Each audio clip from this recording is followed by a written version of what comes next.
السلام علیکم ورحمۃ اللہ وبرکاتہ۔ آج میں آپ لوگوں کو بتانے جا رہا ہوں 6 نمازوں کے بارے میں۔ نماز اشراق، نماز چاشت، اوابین، تہجد، اسی طرح سے صلاۃ التوبہ اور صلاۃ الحاجت۔ 6 نمازیں ہیں جن کے بارے میں آج آپ کو بتانے جا رہا ہوں۔ یہ تمام کی تمام نمازیں نفلی ہیں، اور نفلی نمازوں کا فائدہ جب ملتا ہے جب ہم فرض کے پابند ہوں۔ اگر ہم فرض ادا نہیں کرتے ہیں اور نفلی نمازوں کی طرف دھیان لگائیں، نفلی نمازوں کا اہتمام کریں اور فرض کا کوئی فکر نہیں ہے، تو پھر نفلی نمازوں کا فائدہ حاصل نہیں ہوتا ہے۔ اسی لیے فرض کی پابندی کے ساتھ اگر کوئی نفلوں کا اہتمام کرتا ہے، اشراق کا اہتمام کرتا ہے، اوابین کا اہتمام کرتا ہے، تو ثواب بھی ملے گا اور اس کی فضیلت بھی حاصل ہوگی۔ لیکن فرض کے بغیر اگر کوئی اہتمام کرتا ہے تو پھر نفلی عبادتیں کام نہیں آتی ہیں۔ نماز اشراق، اس کے بارے میں آپ علیہ الصلوۃ والسلام کا مبارک ارشاد ہے کہ میں ایسی جماعت کے ساتھ بیٹھوں جو صبح کی نماز کے بعد سورج نکلنے تک اللہ کے ذکر میں مشغول ہو، مجھے یہ زیادہ پسند ہے اس کے کہ میں 4 غلام آزاد کروں۔ اس سے زیادہ مجھے پسند ہے کہ میں ایسی جماعت کے ساتھ بیٹھوں۔ اسی طرح سے ایک دوسری حدیث میں ہے کہ جو شخص صبح کی نماز جماعت سے پڑھے اور سورج نکلنے تک اللہ کے ذکر میں مشغول رہے اور پھر 2 رکعت نفل پڑھے، اس کو کامل اور مقبول حج اور عمرے کا ثواب ملتا ہے۔ یہ حدیث ترمذی شریف میں موجود ہے۔ تو ایک حج اور ایک عمرے کا ثواب ملتا ہے اشراق کی نماز پڑھنے پر، یعنی سورج نکلنے کے بعد 2 رکعت آپ پڑھ سکتے ہیں۔ 4 پڑھنا چاہیں تو 4 بھی پڑھ سکتے ہیں، اور اگر حضور علیہ آگے ارشاد فرمایا اور اگر 4 رکعت پڑھ لے تو اللہ تعالیٰ اس کے دن بھر کے کاموں کے کفیل ہو جائیں گے۔ تو اشراق کی نماز پڑھنے پر دن بھر اللہ تعالیٰ ہمارے کام بھی بنائے گا۔ تو سورج نکلنے کے جب سورج نکلتا ہے نا، مسجد سے آواز لگتی ہے کہ اب نماز کا وقت ختم ہو چکا ہے، نماز 20 منٹ بعد پڑھی جائے گی، تو وہ جو 20 منٹ گزرتے ہیں اس کے بعد اشراق کا وقت شروع ہو جاتا ہے۔ تو 2 رکعت یا 4 رکعت پڑھ لیں، یہ ثواب ہے جو میں نے آپ کے سامنے بیان کر دیا۔ اسی طرح سے نماز چاشت، نماز چاشت اشراق کے 1 گھنٹے بعد اس کا وقت شروع ہو جاتا ہے، اور بہترین وقت یہ ہے کہ سورج اچھی طرح سے نکل آئے۔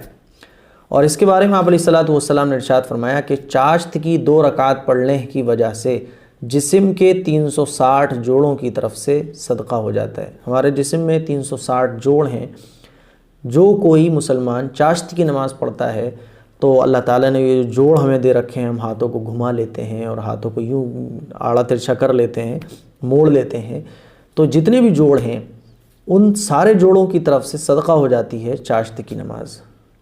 اور آپ علیہ الصلوۃ والسلام نے ارشاد فرمایا جس نے چاشت کی 12 رکعتیں پڑھی تو اللہ تعالیٰ جنت میں اس کے لیے سونے کا محل بنائے گا۔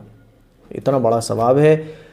اب چاشتی کی نماز کا وقت جو ہے جب سورج خوب اونچا اور روشن ہو جائے، سورج خوب اونچا ہو جائے، اچھی طرح سے روشن ہو جائے، ہے نا، اس کی خوب دھوپ نکل آئے، مطلب اتنا سمجھ لیں آپ کہ اشراق کا جو وقت شروع ہوتا ہے اس کے 1 گھنٹے بعد آپ سمجھ لیں، تو 12 رکعت پڑھ لینی چاہیے چاشت کی۔ تو اس اللہ تعالیٰ ہمیں یہ فضیلتوں سے نوازے گا جو آپ نے حدیث میں ابھی سنی ہے۔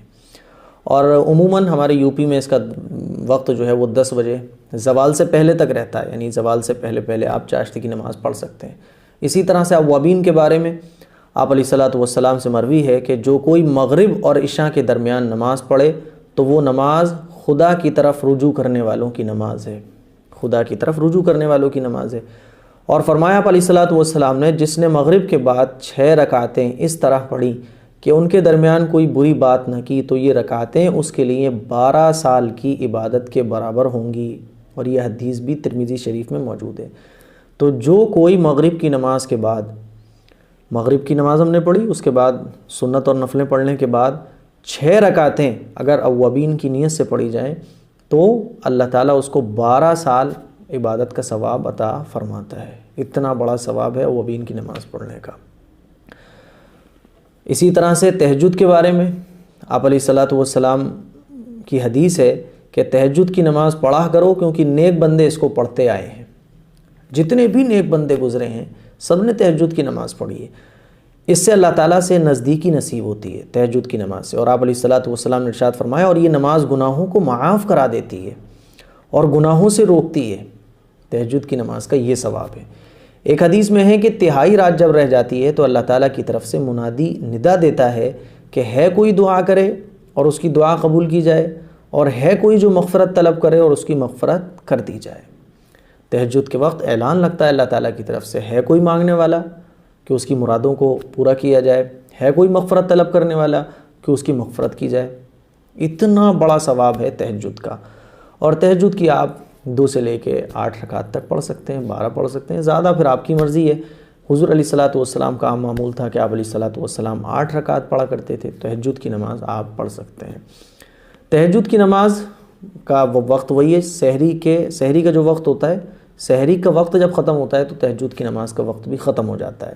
اسی طرح سے آئیے صلاۃ التوبہ کے بارے میں، جس کے بارے میں نے بھی 4-6 دن پہلے آپ کو کلپ دی تھی۔ صلاۃ التوبہ، حضرت ابوبکر صدیق رضی اللہ تعالیٰ عنہ فرماتے ہیں کہ سرکار دو عالم صلی اللہ علیہ وسلم کا ارشاد ہے کہ جب کوئی آدمی گناہ کرتا ہے اور گناہ کے بعد فوراً ہی وضو کر کے 2 رکعتیں پڑھ لیتا ہے اور توبہ کرتا ہے تو اللہ تعالیٰ اس کی مغفرت فرما دیتا ہے، کتنا ہی بڑا گناہ کیوں نہ ہو جائے، کتنا ہی بڑا گناہ کیوں نہ ہو جائے۔ گناہ کے فوراً بعد 2 رکعت نماز پڑھ کر اللہ سے توبہ کی جائے، سچے پکے دل کے ساتھ توبہ کی جائے، تو اللہ تعالیٰ اس گناہ کو معاف فرما دیتا ہے، کتنا ہی بڑا گناہ کیوں نہ ہو۔ اسی طرح سے اب آئیے چھٹی نماز کی طرف صلاۃ الحاجت۔ صلاۃ الحاجت یہ کب پڑھی جاتی ہے؟ جب کوئی مشکل معاملہ آ پڑے تو چاہیے کہ کم سے کم 2 رکعت صلاۃ الحاجت کی نیت کر کے پڑھیں، پھر سلام پھیر کر خوب دل لگا کر اللہ تعالیٰ سے دعا کریں، تو اللہ تعالیٰ رکاوٹوں کو دور اور مشکل کو حل فرما دیں گے۔ یہ طریقہ ہے، جب بھی کوئی مشکل کام آ جائے تو فوراً 2 رکعت نماز صلاۃ الحاجت کی نیت سے پڑھیں، جیسے نارمل نماز پڑھی جاتی، اور پھر اس کے بعد خوب اللہ سے دعا مانگی جائے اپنے کام کے لیے۔ کثرت سے اچھا، یاد رکھیں کسی ناجائز حاجت کے لیے نہ پڑھیں۔ ہاں یہ بھی لکھا ہوا ہے کہ حدیث میں آتا ہے نا، کسی ناجائز ضرورت کے لیے نہیں، کہ آدمی کسی غلط کام کے لیے صلاۃ الحاجت پڑھے گا تو اس میں یہ فائدہ نہیں دیں گی۔ اور اس کی کتنی کم سے کم 2 رکعت پڑھی جاتی ہے، 2 رکعت پڑھی جاتی ہے۔ جب بھی کوئی کام آ جائے تو آپ 2 رکعت صلاۃ الحاجت کی نیت سے پڑھ سکتے ہیں۔ تو یہ نمازیں ہیں، نماز اشراق، نماز چاشت، نماز اوابین، تہجد، صلاۃ التوبہ، صلاۃ الحاجت۔ 6 نمازوں کے بارے میں نے آج آپ کو بتایا۔ نیت دل کے ارادے کا نام ہے۔ جب آپ اشراق پڑھنے جا رہے ہیں تو آپ کی نیت ہوگی، نیت دل کے ارادے کا نام ہے۔ زبان سے آپ کہنا چاہتے ہیں تو کہہ سکتے ہیں کہ نیت کرتا ہوں میں 2 رکعت نماز اوابین واسطے اللہ تعالیٰ کے منہ میرا کعبہ شریف کی طرف، بس اللہ اکبر کہہ کر ہاتھ باندھ لیں۔ پھر 2 رکعت پڑھیں گے تو پھر یہ کہہ لیں۔ 6 رکعت پڑھیں تو 2 کر کے نیت کرتے چلے جائیں۔ 4 رکعت پڑھ رہے ہیں تو 2 کر کے نیت کر لیں۔ تو نیت کرنے کا بہت سمپل طریقہ ہے۔ کوئی بھی کنفیوژن ہے آپ مجھے کمنٹ کر سکتے ہیں، اور کون سی نماز کے بارے میں آپ جاننا چاہتے ہیں کمنٹ ضرور کریں۔ اس کلپ کو شیئر ضرور کریں تاکہ یہ 6 نمازوں کے بارے میں ہر مسلمان کو پتہ ہو۔ السلام علیکم ورحمۃ اللہ وبرکاتہ۔